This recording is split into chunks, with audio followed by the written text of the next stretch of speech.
This video is proudly sponsored by Gamersgate. Download games anytime, anywhere. Visit Gamersgate.com.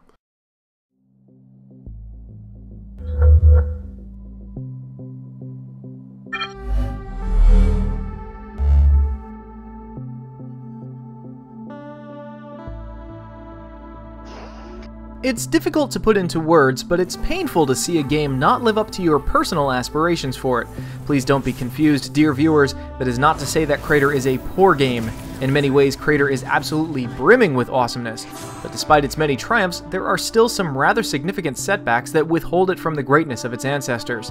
The public relations conundrum that Krater faces, and one that we had to recognize and overcome, is that players need to play Krater for what it is, and not instantly try to compare it to its top-down RPG bigger brother that released a few weeks ago, or hope that it's another Baldur's Gate game. Krater is, at its core, a tactical strategy RPG in the same inspirational vein as Baldur's Gate and Syndicate, the original, with a dash of MMO and Diablo tossed in for good measure. But it is not a Baldur's Gate clone, and before you judge this book by its cover, it is not a Diablo clone either. Krater is its own beast, and we're going to review it that way. The Krater, our home, was born in the Untergang, when the old world died. The land we now walk upon was once known as Sweden, ruled by a tribe of diligent builders and fearless warriors. Nevertheless, the Untergang arrived.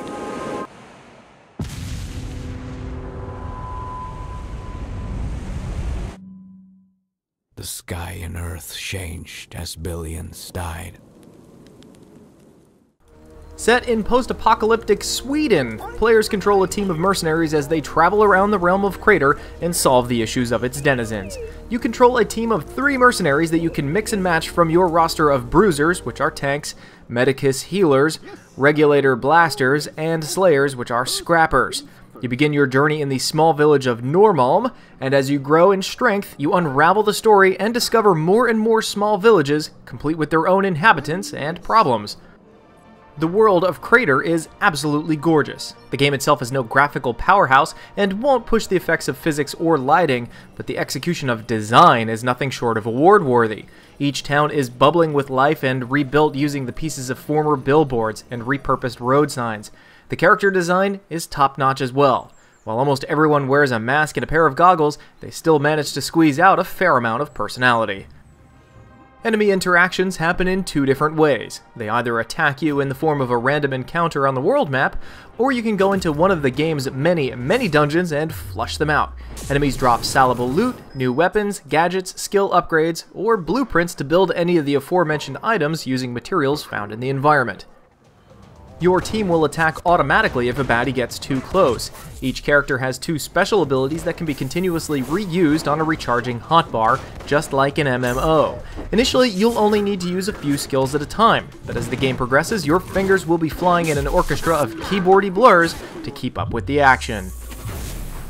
If your characters level up, they will never learn new abilities, but that's where the interesting twist in Krater's character progression comes in. Each level, instead of automatically boosting your stats, unlocks ability slots in your special moves and within your own character.